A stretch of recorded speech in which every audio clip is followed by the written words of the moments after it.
talking about? Where's his face? I can't see Fursey's face. Sometimes that's a good thing. Just kidding. All right. So what do you see? What do you actually see?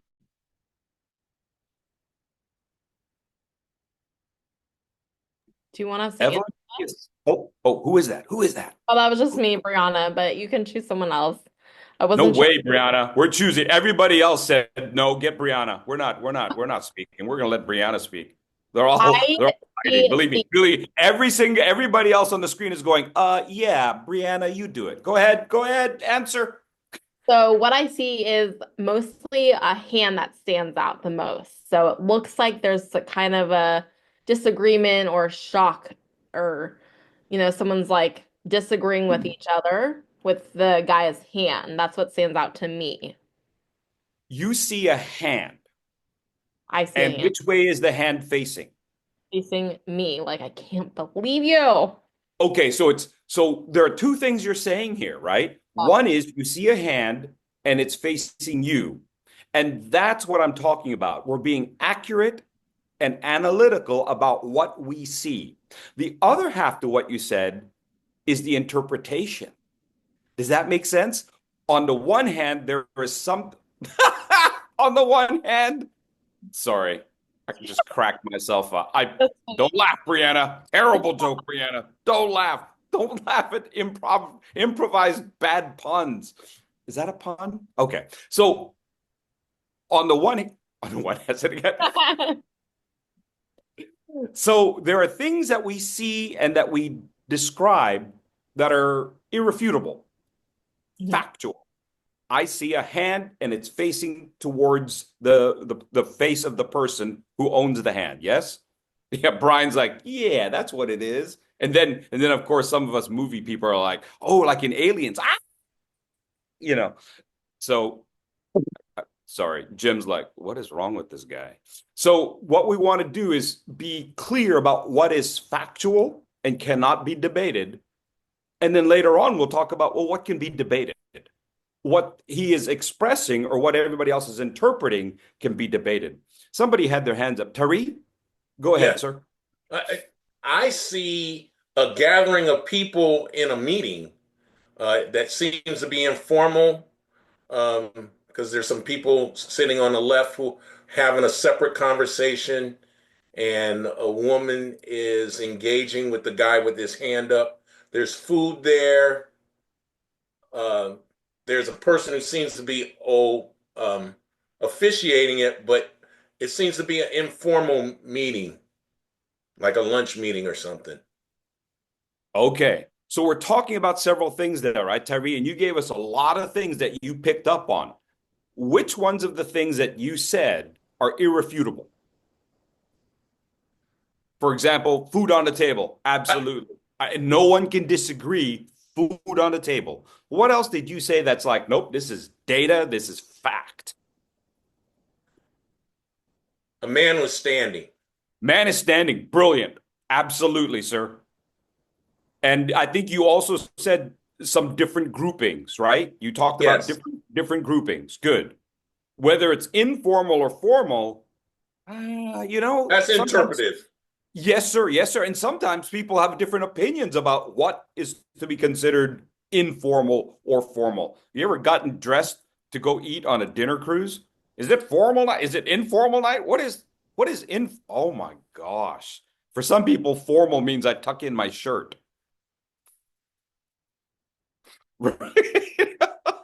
All right. Thanks, Tari. Vocal Jim. There's some very curious body angles and facings going on in this meeting. There are two people on the left who are just looking at each other. While something seems to be going on over at the table, they don't seem to be looking that way at all. The man standing has his hands in his pocket, may or may not tell us anything. The black fellow is looking at the woman across from him while the blonde woman is looking at the guy with his hand up. So the focus of the individuals in the room seems to be all over the place. Excellent. Very good. One last one, Steve. It looks just very intense. tells you that, Steve? What is it that I you just pull I don't out see that's anybody. I don't irrefutable? see anybody smiling. I see body language.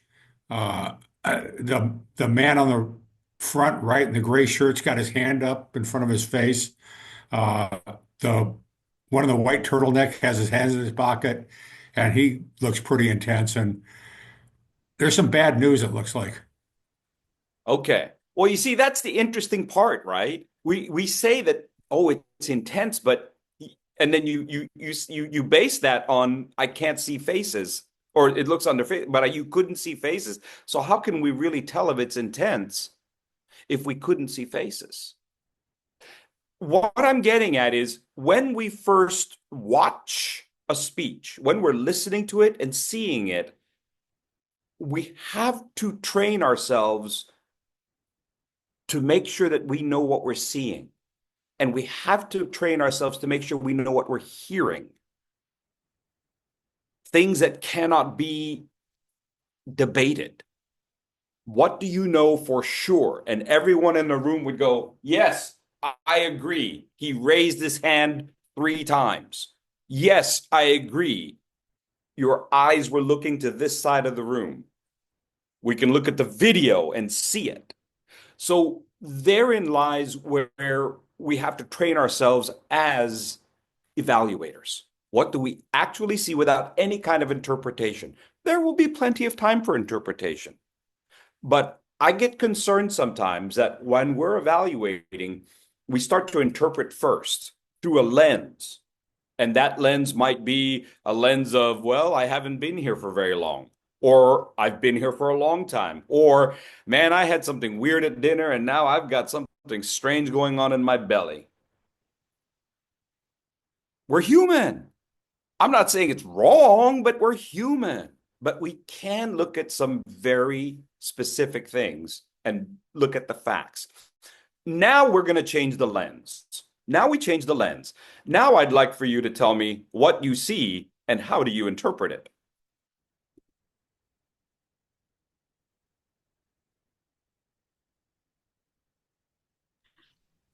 Uh, Oh, yeah. Oh, yeah. Elaine, what do you see?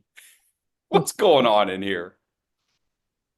Are you seeing Prince William getting into looks like a limo, like he does, and he is gesturing with his right hand, but we are unable to see more than 3 of his fingers, but the 3 fingers we do see suggest an obscene gesture.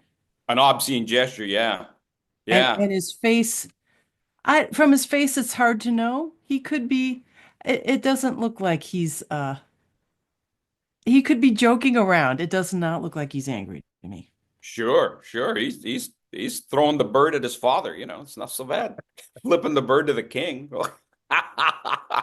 Yeah, Lyubov, what do you see? what I see, a quite happy guy doing something with his hand, but I'm gonna ruin it. I know that he shows 3 fingers. It means like yeah, exactly. Yeah. Absolutely. So there are things that we see for sure, and then there are things that we see for sure. Part of what I'm going to ask you to do tonight, is to understand what we see from the speaker's point of view, what we see from an audience point of view, and being able to pivot, being able to understand what it looks like. How does evaluation look like from the person speaking? And how do we get better as speakers, which then makes us better evaluators? And once we're better evaluators, then we're going to be better speakers. How do we take what happened and then reinterpret? Judith? I think what it is that, first of all, we saw the visuals before we actually know what the person is speaking. So that's just what happens. So you see who the person is, we're standing there, ready to speak. What happens with where is standing, where are the arms, what facial expressions are. And then we form some kind of a thoughts in our hand, and then we listen to the speech. I think you're right. I'm just wondering if we're really seeing everything. I'm just wondering if we're glossing over things. I'm just wondering if we tend to look at elements within a speech and just sort of give a thumbs up, thumbs down. Yes, you had volume. No, you didn't. Very binary. Yes, you had eye contact. No, you didn't. Did you? Did you have eye contact throughout the entire speech? Did you have eye contact for everyone in the audience? Did you only look at the front row? Did you also look at the back row? How do we know that you looked at the back row? How do we know that you were speaking to the back row? How do we know how many times you look this way versus how many times that way? Right? Now you can use Udly and it'll tell you all kinds of data. I mean, all kinds of data. It'll tell you whether you're speaking informally or formally and for how long you did it. In that case, it's being very precise about what you, but we being humans, we tend to bring our own lens. And so this is just a little something of how to preface what we're going to talk about today. I'd just like to add one more thing to this, is that it's true, but when the person speaks, you want him or her to speak to you. And that's the main thing. Whether you're speaking to the person, he speaks to you, or the speaker speaks to you, that's really basically what happens. Right. But think about this. If I'm the person in the last row, then I want you to speak to me. But as evaluators, we're not in the last row. And as evaluators, we're there to coach the speaker to do those things in the third person. Does that make sense? So you're absolutely right from a theory. But where's the person? I just went to a meeting the other day and the people were sitting in a U shape, but the person speaking only spoke to these people here, forgetting the fact that there's completely ignored, so trained to speak dead ahead. And you could only see them backing up as well. So I actually filmed it, sent it to the speaker, and I said, look at the microphone cord. Now he was tethered. It was a cabled mic that plugged in. It wasn't wireless. And I said, there's at least 1 meter. Does everyone understand meter? That's like Canadian, Yeah, we right? understand, You yeah. know, I know some people are still thinking football yards. It's a yard. What do you mean a meter? I'm just messing. I grew up in Canada and the US, but all right. So there was at least a yard worth of microphone cable, but it was all coiled up. And if he had just stretched it out, he could have actually moved forward towards all his audiences. So what do you actually see as a coach that you can then use as data to help your speaker? Sometimes speakers don't believe what you say, or they say, well, no, that's what I was, but the data tells me you didn't do it. Yeah. Tari, I'm gonna have to ignore you for just a moment if that's okay, so I can keep moving. All right, thanks. I appreciate that. So this is how I take notes, because and I know everybody's going to have their own style, but some people go, Fursey, I just wanted to know how you take notes. So here's what I do, and I'm going to move on very quickly. I basically divide up my sheet into 3 areas. On one side, which is the left side, I put the things I didn't like, or the things I didn't, or excuse me, the things I liked, the things I understood, the things I liked, the things that were good. And I try to script it, and I go in chronological order. I go in chronological order so that there are things that I liked on this side. And then on the other side, I'll go with the things I did not like, or I had questions about, or maybe something different. Now on the bottom, I put in all caps or larger font, your choice, write it bigger or type it in caps. That's what I'm going to say. That's my summary of what I'm going to say in the evaluation. So I take raw notes, what I see, what I hear, what I see, what I hear, what I didn't like, what I see, what I hear, what I see, what I hear, what I didn't like, what I like, what I didn't like. And it's just going ba, ba, ba, ba, ba, ba, ba, ba, ba, ba. And I know in my evaluation, there's no way on earth I'm going to get through all of that. So don't try. And then at the bottom in all caps, okay, here's how I'm going to phrase it. Here's how I looked at all the notes. And here's what I'm interpreting out of my own notes. Here's the big picture. And then I'm going to go ahead and give you my notes. And I just hope that you don't look at the raw notes going, why were you so rude? I'm like, well, it was a split-second thing. And I just typed it down as soon as I could hear it. And then in the actual 3-minute verbal evaluation, that's where we're a little bit more supportive. All right, so just to get that sucker out of the way. Now let's take a look at the TI evaluation form. It's something that all of you have probably seen before. There's page 1, and everybody kind of knows what page 1 is. And people get bored by page 1. So do yourself a favor. Before you ever get to page 1, talk to your target speaker and ask them, what's your goal outside of Toastmasters? And inevitably, they always tell me something. Well, thanks, Jim. I appreciate that. But inevitably, even though I asked that question, they tell me, I want to achieve this goal, or I want to achieve this level, or I'm trying to get DTM. No, you missed the preposition. Your goal outside of Toastmasters. And sometimes they don't have a goal. I'm like, well, that's job 1. You got to know why you're doing this stuff. And then I'm going to tailor my notes. I'm going to tailor what I say in my evaluation, my coaching, to stimulate. Yes? So it goes back to stimulating them, to moving forward, to elevating them there. Now, I know people are bored with this, but for those of you who are new, it's pretty basic. Things you like, things you didn't like, things you're going to challenge them with.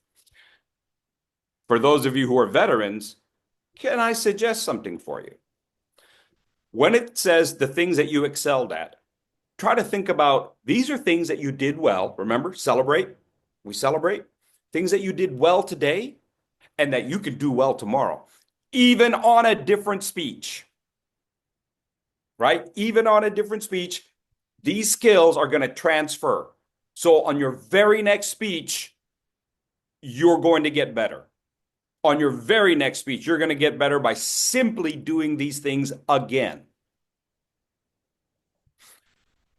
The second part, things that you need to improve on. These are things that you can focus on for the next 2 to 3, maybe even 4 speeches. What's going to take you 2 to 3 to 4 speeches to get better at? We have to be reasonable. Some things are not going to improve overnight. They're not. You can tell someone, hey, why don't you talk to the audience more? Even that is hard for a new speaker because they're scared out of their wits. So tell them exactly where they need to look and then say, hey, listen, next week, if you want, I'll eyeball it again and see how we do. Or they can take this sheet, give it to the next evaluator they have. Even though the speeches aren't connected, I get that. In one of the projects, the speeches are connected, but most of them are not. But you can take this sheet and say, these are the things that my previous evaluator said I need to work on. So here I am, 2 speeches removed. How am I doing? 2 speeches removed. How am I doing? And you as an evaluator can ask that. How did you do on your previous speeches? Which ones of these elements, these criterion, do you feel like you want to work on? And so you ask a speaker, what do you want me to focus on? Is there one particular thing you want me to focus on in this speech? And then they get into the habit of saying, nah, whatever. Don't let them off the hook. No, what do you want to work on? Because the more times you go into a speech saying whatever, that's the more times you walk down the slippery slope of, I don't care. No, target something. Target something. Even if you want to say, I really want to work on my transitions, or I want to work on depth. Like, here's the speech at one level of meaning, and here's another level of depth that I want to have. Maybe it's using metaphor. Maybe it's understanding how this is what I do at work, if this is how I do in my life, and there's a comparison. Too deep? Could be, but maybe you'll get there. I like to work that way. Other people do too. The last part is the challenge. This might take 5 to 10 speeches to get better at, and it might even be something that happens outside of Toastmasters. It may not have anything to do with Toastmasters. It may have everything to do with their work. I listened to this guy give a speech about running, and I was a guest. I was a guest evaluator, came into the club, didn't know anyone. I asked him, what are you working on? I want to move up managerial level, yada, yada, yada. Gives a speech about running. The whole speech is just about running. My challenge, I want you to draw conclusions. I want you to draw a conclusion in your speech that was just about running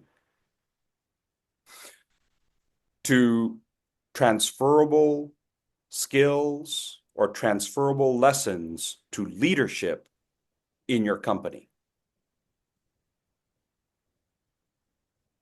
So we've heard those kinds of speeches before. You want to give up halfway through the race. So halfway through the year, you want to give up in your job. As a runner, I had to keep a mindset of set your goal, make your times, right? And each time I run, my times get, faster and faster and faster. Could we not have goals at work that we always check in with, that you get better and better and better? Are those not transferable skills? Are those not meanings that we could pull from our own speeches and apply to life outside? If you want to get to that management level, then you've got to learn how to motivate people.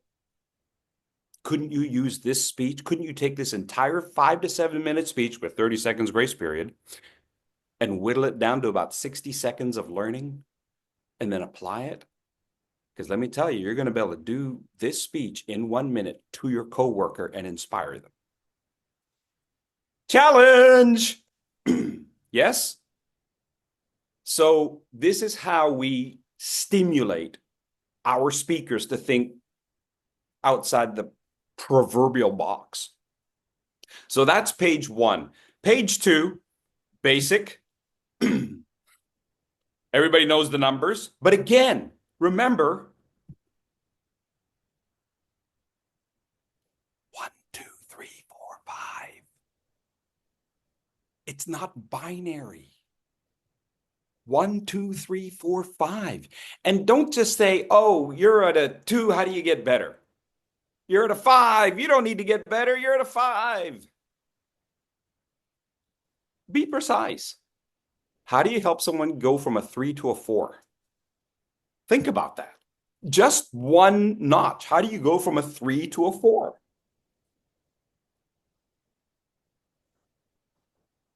Because they may not go from a 2 to a 5 in one speech.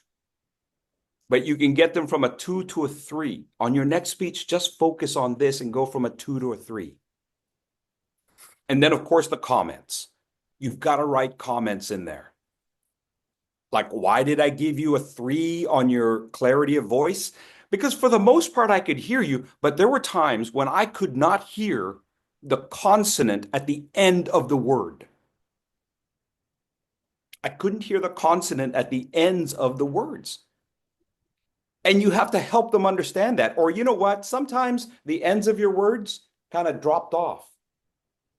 They dropped off. But the end of the word is the end of the sentence is the most important part. So you've got to help them to understand that. I also noticed that the length of your sentences were all the same. Every single sentence had the same basic length. Well, that establishes a rhythm. And sometimes the audience gets bored with that. Make sense, Robin? The audience will get bored if everything is the same rhythm. They'll start to fall asleep. Lullaby, lullaby, da da da da da da da. Be human. Instead, chop them up. Chop up your sentences. Take a breath in the middle of a sentence. You really want to get exciting? Take a breath in the middle of a word. What? Sure. What does that do for us, Vocal Jim? What does that do when we take a breath in the middle of a word? It heightens things, doesn't it? All of a sudden, listen. Say it again. Makes you listen. Makes you listen. You got it, baby. You can do all kinds of things to make sure that your audience is right there with you, Shruti. Take a look at the last page. For most of the evaluations, it's on page 3. But for some of the evaluations in the revamp of Basecamp, they adjusted it so I can't just say page 3. All the details are there. There are so many good details there. And I know some of you are leaning in to see my screen. All of a sudden my face goes, wah! Here's the other thing. For those of you who are working with evaluators who are still maybe learning English and maybe they don't have the vocabulary yet, because I spent some time in China, and a lot of times they don't have the vocabulary to give an evaluation in English. They can do it in Mandarin, but not English. There's a lot of good vocabulary right there. In page 3, take a look. There's a lot of good vocabulary that you can say, here's why I gave you a 3. Here's why I gave you a 4. Let's take a look at some specifics, shall we? Oh, by the way, the other way that has anybody, when you print out your I know you're all online, but when you print out your evaluations and you give it to the target speaker, or even if it's digital, have you ever given page 3 or used page 3? Right, Brianna? Why? What do you mean? There's nothing to fill in. Yeah, but there's this thing that they invented recently called a highlighter.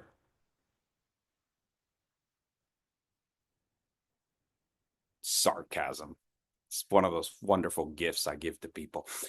You can highlight exactly, or just circle it right here. This is the word that tells me why you're a 3 and not a 4, or why you're a 4 and what made it a 4. Did you do it sometimes? Did you do it all the time? Did you engage your audience all the time?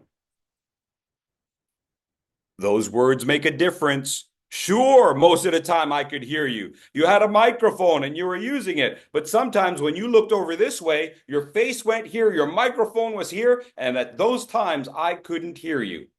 And I know you want to be a public speaker. And a public speaker knows how to make sure that this follows the face. Oh, it's those little things we can do for each other. It is those little things that we can do for each other. Even eye contact. Is it just a matter of contact? Or is it a matter of expression? Facial gestures? Body? Our heads? Why must our heads be like this? One thing we do is we can just tilt like this. Doesn't that already increase engagement? Like, are you sure? Right, Evelyn? You know, when your kid comes in and says, oh, yeah, I got no homework tonight. You sure? Because your teacher tells me you haven't turned in a dadgum thing for a month. So all of a sudden, we can engage our audience simply with a head tilt. And our eyes are up. Where are we putting our pauses? Are we putting our pauses where the audience can engage?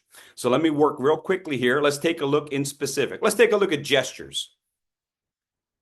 Yeah, this is page 3, gestures. Now, let me ask you a question. If I do this as a gesture, is this good? Is this good use of gestures when I'm speaking? Because take a look at my hands. They're kind of doing the same thing, the same thing, the same thing. And this is what most people do. Or actually, they just do this. You know, I'm going to adjust this down. Don't worry, Brian. I got pants on. They do this, right? They gesture like this. Robin, what do I call this gesture? You look like a server. A what? A server. Yeah, a server. I call it forklift. I call it a forklift. Beep, beep, beep, beep, beep. Now, I wouldn't tell a speaker, you look like a forklift. He's going to look, well, you look like a Humpty Dumpty, Fursey. Well, but I can say that we can do more than this. We can do more than palms up. I know the other day someone goes, palms up. It's an open gesture. No, palms up is a I got no clue what to say gesture. Palms up is I got nothing to give you. I got nothing. Don't shoot me, you know? Right? All you have to do is say, I'm looking at your elbow. Remember when we talked about what do you see? Right? Remember this? What do you actually see? What do you actually see? Well, then in the gestures, are you seeing the elbows away from the body? Because once I move elbows away from the body, my gestures are going to get huge. Once I move my elbows away from my body, my gestures are going to move from outside of my shoulders. Now you can see my gestures. I can now move my right hand and my left hand to the right side of my body, because most times the right stays on the right and the left stays on the left, and they never cross. But once you cross, it gets interesting. Do your gestures ever break the horizontal plane and now they're above? I mean, not that they go out of the box. Get back down here. Sorry. You know, not that you have to do that, but it's the idea that your hands can go up. Because if you're trying to tell people, hey, our company this year, we are gonna go up. Really? It doesn't look like it. It doesn't look like you got anything that's gonna help our company go up. Right, Tracy. Yeah, we can do this, or we can even go up.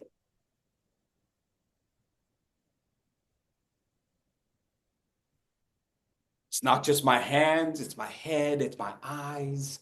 And then you can go further. How do you get from a 4 to a 5 with gestures? How do you get from a 4 to a 5? Take a look at it. Fully integrates physical gestures with content. What the heck does that mean?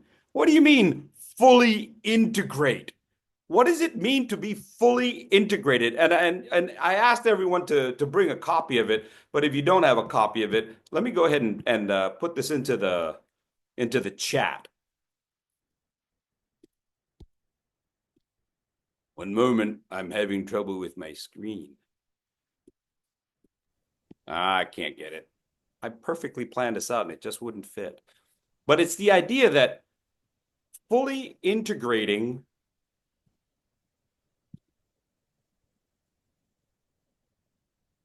how do you fully integrate?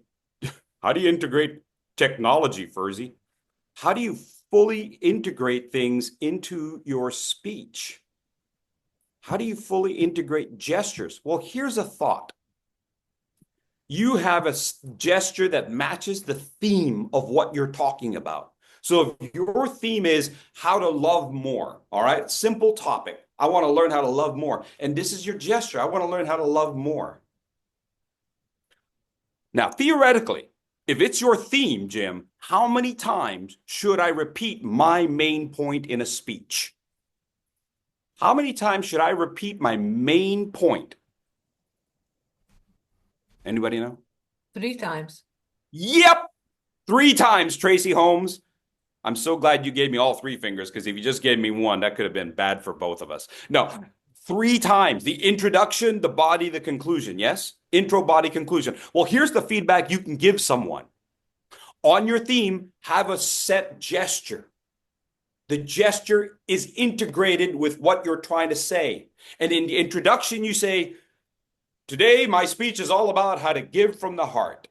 There it is, right there. That's the gesture. And then halfway through your speech in the body, you're like, and I joined Toastmasters and I learned how to give from the heart. It's the same gesture, but maybe bigger.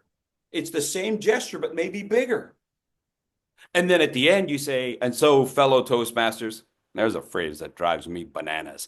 Fellow Toastmasters. Once you say that, I know you're like off the rails. And so, learn to give from the heart. It's the same gesture, but 3 different levels of dynamic quality.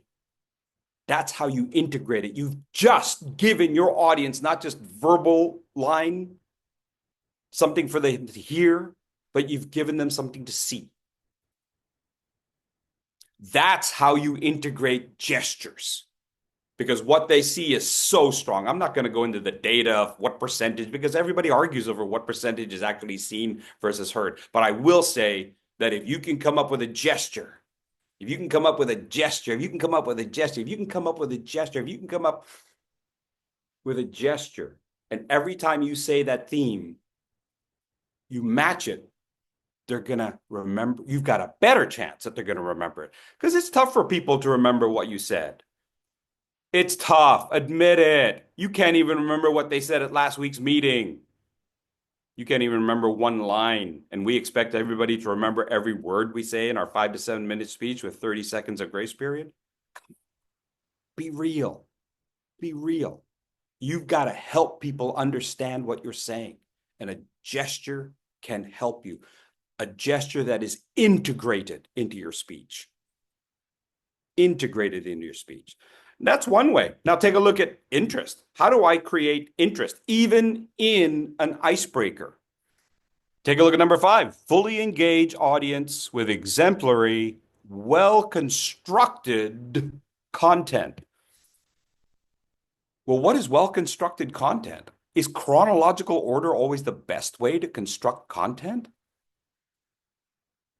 Exactly, Brian, Jim. Half the time I start hearing something in chronological order, and I think I'm going to go to sleep here because I really don't need to go that far back. Sometimes what you want to do is hit the pivotal points in a speech. What is the emotional journey of the speech? Don't do your icebreaker and start with, I was born on a Thursday in May. We didn't really need to know that.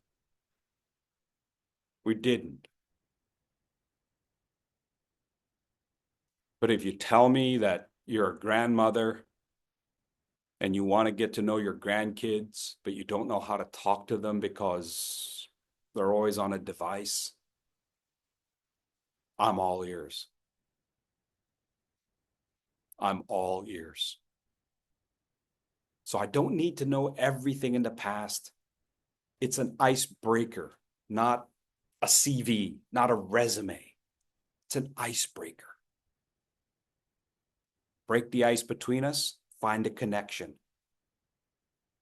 You ever been in a crowded room and still feel like that you're the loneliest person on earth? That's an icebreaker. Yeah? Yeah, we don't need to go, well, so I grew up in a small, oh, blah. Come on. Well-constructed content. Well-constructed content. Tell me what kind of music you like and tell me how the different kinds of music you like based on the different places that you lived. That's far more interesting than I lived here and I lived here and I lived here and I lived here. Now you've created a list. Thank you very much. Nothing in your list is something I can remember. Because I tried to go to the grocery store without writing things down, and somewhere around the eggs, I went, what? What else do I need? Structure the content so that there's context. Audience awareness. Audience awareness. Engage audience completely and anticipates audience needs. I was just looking at a speech the other night, just last night. I was evaluating. I was again a guest evaluator, and I was like, you know, you look really comfortable up there. You're a DTM. You've reached to the finals of the World Championship. You're very comfortable. You're a 5 on the comfort level, but your audience awareness is kind of. It's almost like the more comfortable you got, the lower you cared about the audience, and you didn't realize half the audience, English is not their native language. Actually, 3/4 of the audience, not their native language. So you're talking about very philosophical things in English. Maybe a visual would have been nice. You're also talking about some really heavy stuff, which you're comfortable with, but your audience kind of needs something a little lighter. So can you come up with some examples that bring humor? So this is where audience awareness was high, but it kind of triggered something else. I felt like you were kind of, low on the audience awareness because you were too high on the comfort. So help people wherever they are at. If they're doing an icebreaker for the first time, or because of pathways, you're now doing the icebreaker for the 5th time, right? You got people doing many pathways, yes? And you're like, how am I supposed to grade? How am I supposed to evaluate this? How do I assess this? How do I coach this? Well, the point of doing all these levels and all these basic skills many times is that you spiral. You spiral it so that as you climb up, you are going back over the same skills. It's one of those silly things I learned as a teacher, that you've got to keep hitting those basics. You've got to go back and get those basics even as you move up into more sophisticated things.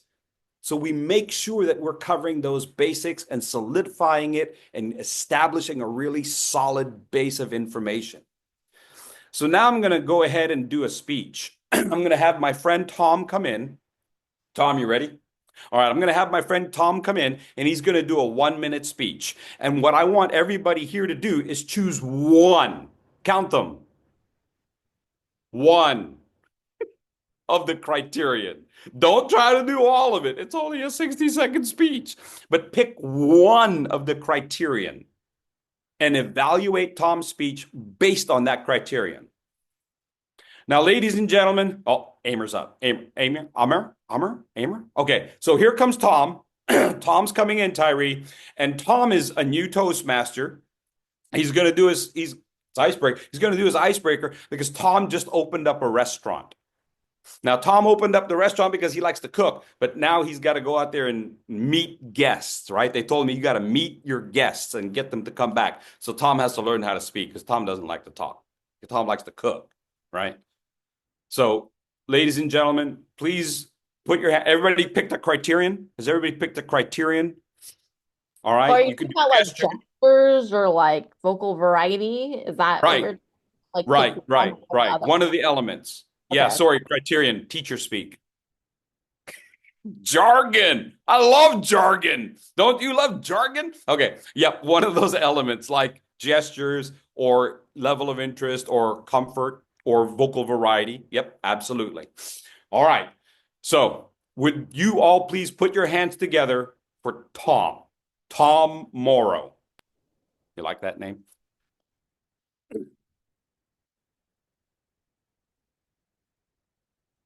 Hey everyone. My name's Tom Morrow. I know my mother had a bad sense of humor, but I'm here in Toastmasters. I just joined because I just opened a restaurant, and I opened the restaurant and I named it after my mother, Laura. So I called it Laura's because she was a really good cook, and we'd all lost her 2 years ago. But here's the thing, everybody loves her cooking. Everybody loves her cooking. All my friends, when I was a kid, they would come over and eat at my house, and they always wanted to eat at my house and not their own parents' house. And so I wanted to honor my mother by having this place called Laura's. But now I got to go out and meet people, meet. I don't like meeting people. So we're gonna serve food, and I got to go talk to people. I don't know. So that's my icebreaker. Is that all I have to say? Is that good? Is that good? Okay. Thank you, Toastmasters. Great job. Thanks, Tom. That was fabulous. That was a good job, Tom. Okay. 30-second evaluation for Tom. Who's got a 30-second evaluation for Tom? Again, just based on one of the criteria. Evelyn Lee, thank you. Tom, thank you so much for sharing your icebreaker with us. I really liked the way you came in. Though you were a bit hesitant, you did wave to us and smile, engaging, attracting me. And I don't know if you noticed or not, but about halfway through your speech, you stepped forward. At that moment, I thought, okay, what he's talking about now is really important. So I would encourage you the next time you give a speech, use that technique. When you want to reinforce something, step forward and keep smiling. Love it. Back to you. Fantastic. Great job, Evelyn. Appreciate that. Before I go to Ron, I think, Kate, did you have your hand up earlier or no? Yeah? Okay. Can I go to you, Kate? Then I'll go to you, Ron. Thanks, Ron. Tom, Toastmasters worked for years trying to get their emotions connected to their words. You nailed it tonight. You already came to this club with advanced skills in that I could feel when you were talking about your mother. I could see it. I could hear it in your voice. But vocal variety needs to sometimes push the envelope a little bit more so that we have some pauses. You started running with your wording, and we were engaged. But to make it go deep into our hearts so that we get something out of your speech and do something with that information, slow it down a bit. Use those pauses effectively. When you want us to remember something, simply pause. It's like punctuation. Thank you very much for your speech tonight. Thank you. Thank you, Coach Kate. Coach Ron Fitch. Tom, Tom, you took a big chance tonight and stepped out of your comfort zone to share with us really your fear. And I like that because I love it when a speaker shares their fears with us because it draws us in. We're just like you. What actually made that connected with that was that you were speaking a little bit too hurried, and I sensed that you weren't comfortable. But then that's why you're here. So I want to encourage you to continue sharing how you feel and then listen to us as we get that you share it with us. As you want to work with your people in your restaurant, they will thank you for being real with them. Fantastic. Let's hear it for Coach Ron. Thank you. One of the things that I want to point out with all three, I think all three of our evaluators did a really good job at being very specific.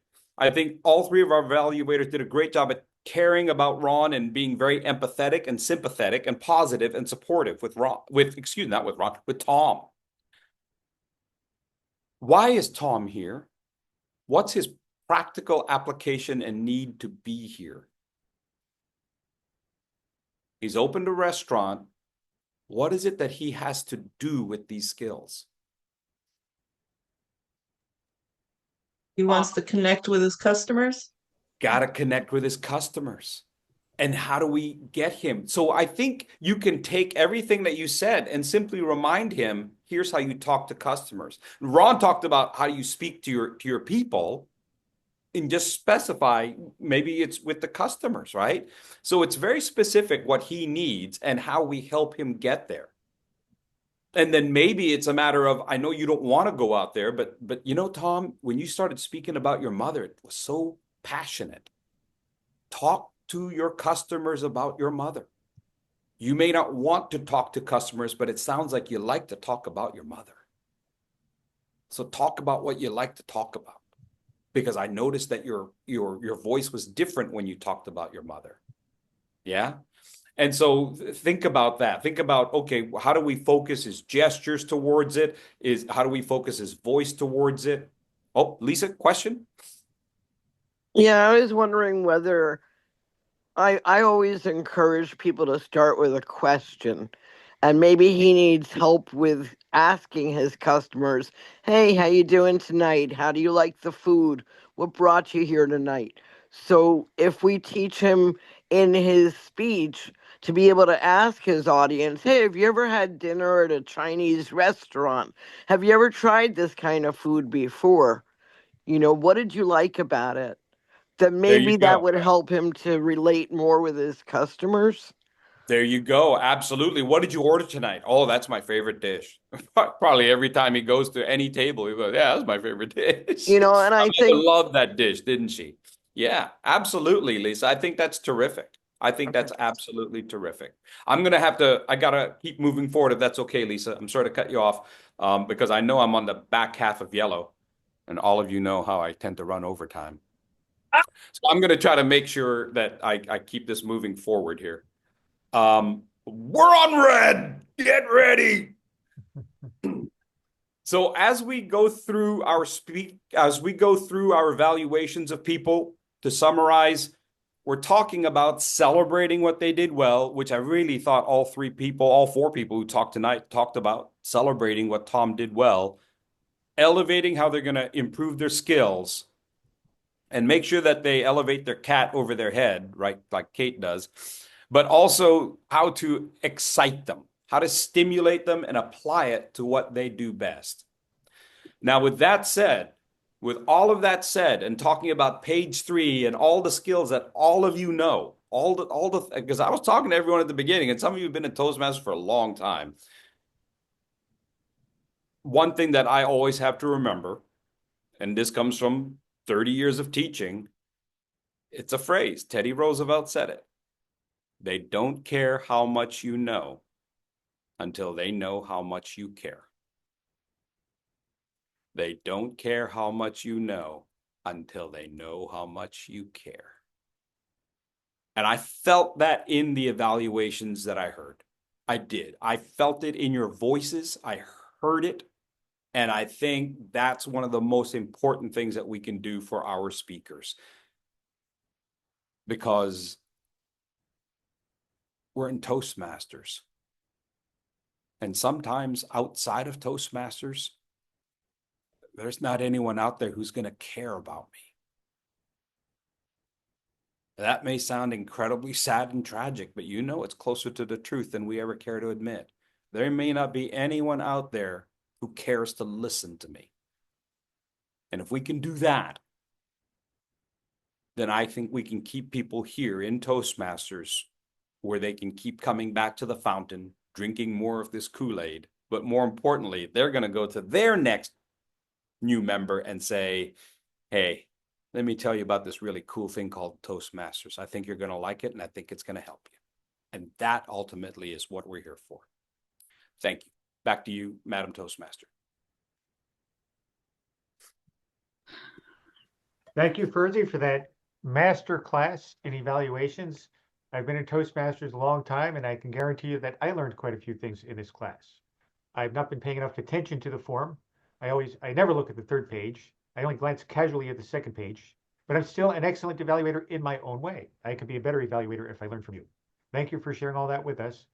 I appreciate your time and your effort and your service to all of us. I'll return control of the meeting back now. Oh, and one more thing. All of you guests are welcome to sign our guest book, and I'm sure Fursey would appreciate feedback. If you have any feedback for Fursey, I'm sure you can send him an email or find him online and say what you liked about his speech, and if you dare, what he might be able to do better. So have some guts, be a Toastmaster. Back to our president, Lubov. Thank you, Bill. Fursey, do we have time for some questions? Yeah, and here goes my first question. I've noticed that sometimes the evaluator gives 5 or 4 instead of real 2 or 3 just to make me feel good. My bad, I do it myself sometimes.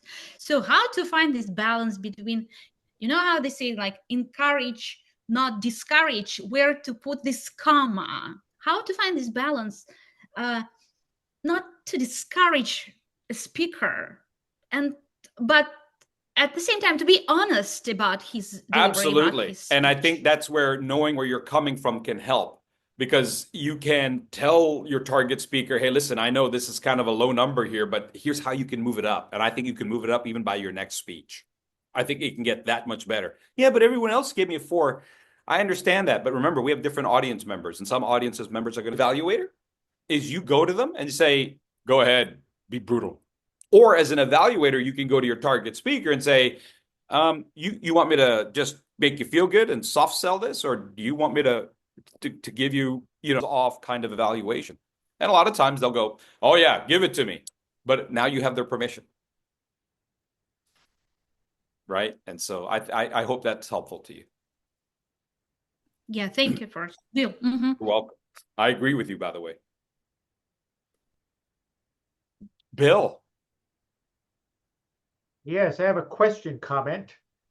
My experience, especially with new Toastmasters, but even with older Toastmasters, sometimes they're remembering so much about how to say the speech that they don't really have time to work on gestures. So what I recommend to them is to deliver the speech more than once, so they master the content and then work on the delivery. Are you in favor of that, against it? What is your comment on that?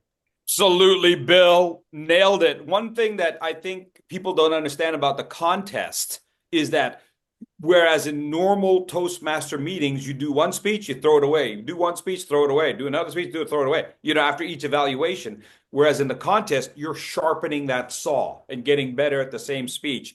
Absolutely something that can help an individual is try the speech again and focus on it. Terrific. Yeah, as a speech teacher, and I had a kid trying to learn English, I'd say, yeah, I'm going to let you do the same speech over. I'm going to let you do the same one. Not a problem. Sometimes I would even say, you can even do it in your native language because I'm thinking about skills. I'm not here to teach you English. I'm here to work on your skills. And if you want to give me a speech in Spanish, go for it, or Mandarin, go for it.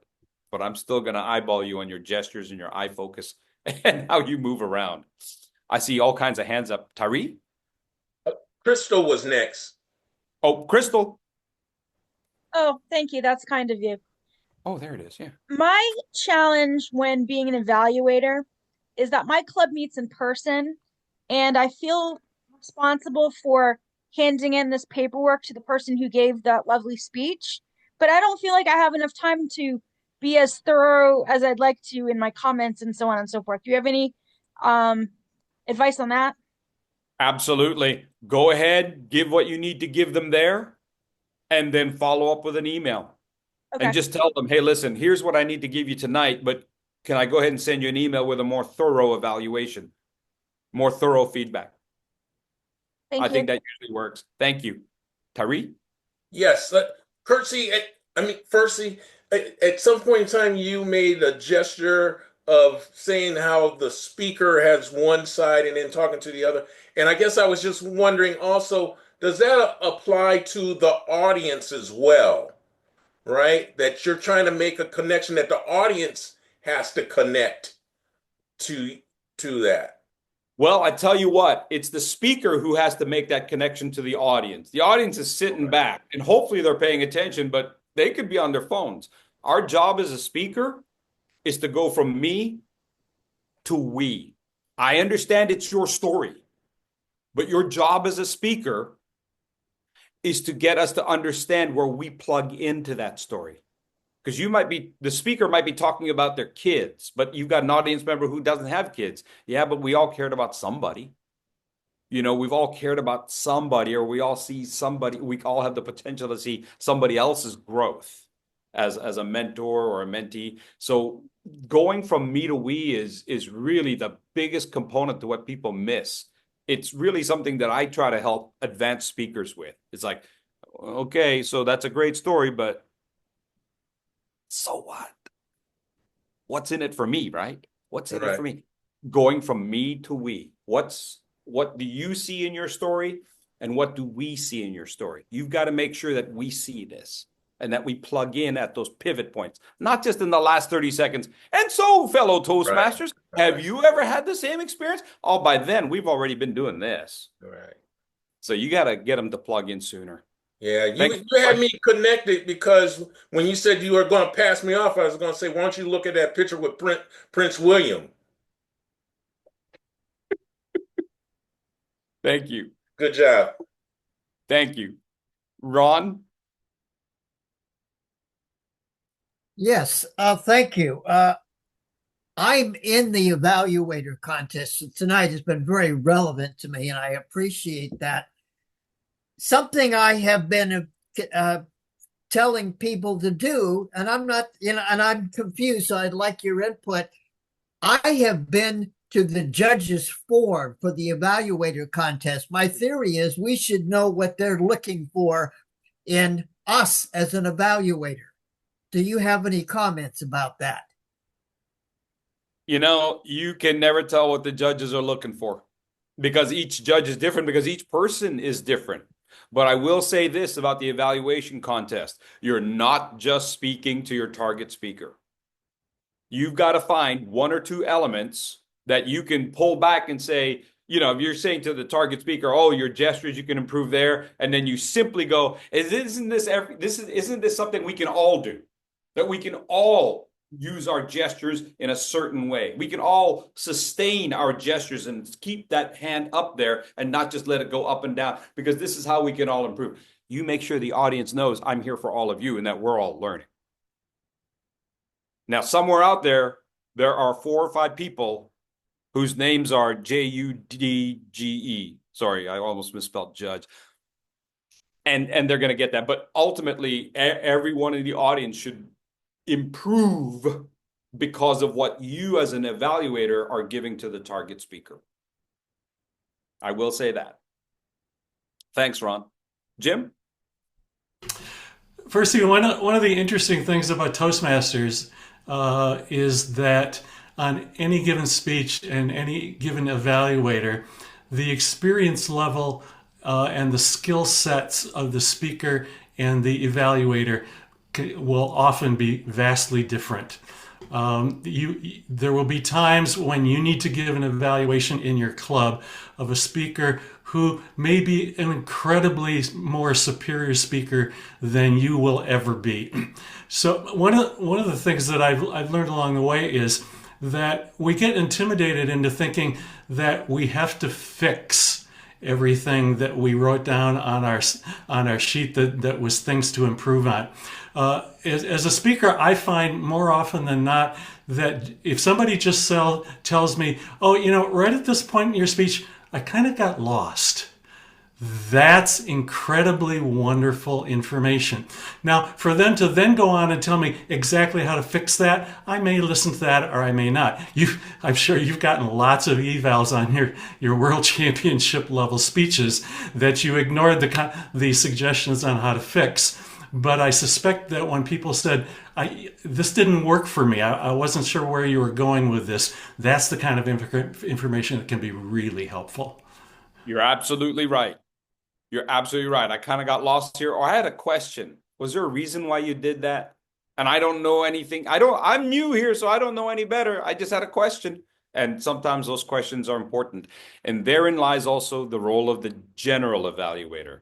I know everybody does GE differently, but I'm a firm believer that GE should not be evaluating the target speaker, that the GE should be evaluating the evaluators. Because it kind of, one, that's your job, but two, it kind of shows up. It kind of shows up to the individual evaluator if you kind of go in there and correct them. Instead, say, here's what I think you can do the next time. And that way our evaluations improve. That's just my opinion. I'm probably going to upset some apple carts on that one. Steve?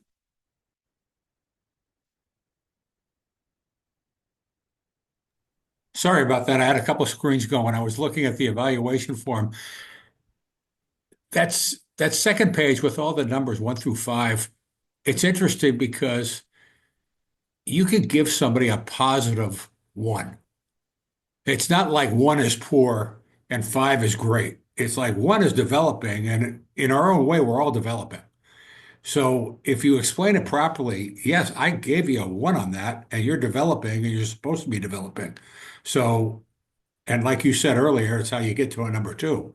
So I said in a comment earlier, I get really nervous when somebody gives me all 5s because I'm here to work on something, and there's always something to work on. Yeah, you're right. And the flip side of that, I don't know whether it's the converse or the inverse, but you said you can be a positive 1. You can also have a scathing 5. I mean, you could say, hey, listen, I'm going to give you a 5, but the fact of the matter is, you're a DTM, you're going for the world championship. You can't be doing that. At the world championship level, you can't be doing that. You need to do this and this and this. So yeah, according to what everybody else is doing, you're a 5. But listen, let's get real here. You're going into the deep end of the pool. You can't be dog paddling. You got to. And so there's a lot of things that we can do. And sometimes here's where I'm judging everybody else, but I'm kind of moving my scale up a little bit more. I'm going to mark on a little bit of a different curve for you because you're a veteran and you probably want me to give you something a little more pertinent and relevant, and so ask your target speaker, how do you want me to look at this? How do you want me to give you evaluation? How can I best serve you? How can I best serve you here? Brianna. First, I'd like to say thank you so much for this insightful speech and presentation. I thought that your celebration, like that part, I remember still the first time I gave a evaluation for Steve today, and I felt like I had like egg on my face because it was like brand new, and I was like, this is where you sucked, basically. And his face was like, And so like this, I wish I had learned all this in the beginning. So I wouldn't have like felt so like, oh God, get me off stage now. And then I had to like recover. So it just brings back memories from when I first started back in 2016. Just just just give Steve a latte. He'll be all right. He'll be all right. I have given him a Oh, lot. a latte is perfect. Yeah. Starbucks tomorrow at 2 o'clock. I really appreciate everything everybody did. This is great having so many veteran speakers and experienced Toastmasters. Your level of questioning is really terrific, and how you're absorbing the information. I appreciate it. You're keeping me on my toes. This is probably the most Q&A I've had, not just at the end, but even throughout. As we were talking, all the questions from Judith and Tyree, a lot of really great questions that everybody learns from. And so thank you for that opportunity, because that's not how it always goes. So this is a special thing for me as a presenter, and I appreciate that. Thank you. Lyubov? Yeah, I have one last comment. I truly believe that evaluating is an art, and it's not fair that there is no contest beyond district level for evaluating. But there is no world champions of evaluating. Fursey, how can we keep in touch with you? I really don't like to stay in touch with people. It's just Here, I've put my email in the chat, and what the other thing I'm going to do is I'm going to put a link in there. And Okay. it's a link to a group that I have on WhatsApp, and we do table topics, we do short speeches, but we also practice evaluations. And I'm a firm believer that if you want to be a better speaker, do your evaluations. You can't help but get better as a speaker if you keep identifying things that work for people and things that don't work for people. And then helping people understand it, you'll get to be a better speaker because you're going to understand how to connect. I've heard people give evaluations, and they are so good as an evaluator because they're thinking of their target speaker. They're connecting with their audience. Whereas when they're a speaker, they're like, ah. I was like, no, you gotta hone in. So I'm gonna get that link, put it in the chat. And so if anyone wants to join us there, it's a free group. There's a bunch of folks out there. Robin's one of them. And join us on WhatsApp, and we do that. But otherwise, my email is also in the chat. Thank you. Is it Lisa next? Yeah, that'd be great. Thank you. So this was fabulous. I saw you yesterday doing another speech about tongue twisters, and I've seen you in other arenas. My question as part of Trio Plus is, what would you like to talk about next? And are you available to come back and speak with the district as a whole? Sorry, getting my link. What District would I want to? Sorry. Well, what else would you like to speak about next? And are you willing to come back and speak to our district as an entire group? Absolutely. That'd I'm be great. always ready to talk to folks and find better ways to take this thing called Toastmasters and improve it. What I've been working with a lot of districts on lately is how to improve our club meetings, how to make us move forward into the next 100 years. You know, I got a chance a couple months ago to visit the original YMCA. I got a chance to go down there. I got into the basement, and we have to wear hard hats because the place is under construction. No one's been in there for decades, but Except Peter it's Wang. just so awesome to be there. But we can't go back to that. We can't go backwards. We've got to figure out what do people need in the next 100 years. And Toastmasters has to adapt or die, as it were. You know, we're losing members. We're not serving members the way that you and I want. You and I want everyone to grow. How do we do that? And so those are some of the speeches, those are some of the keynotes and workshops that I've been delivering lately is how to, and I'm sort of stealing from what I've learned as a teacher, where kids do the Prince William on me for reals. You know, they're like, and so I know I feel like I've got some things that I can give us that can help us move forward as an organization, as a learning organization, as a teaching organization, and that way we can be around for the next 100 years. That's great, Fursey. We'll be in touch. We really appreciate everything that you've brought to all of us. Thank you. Thanks, Lisa.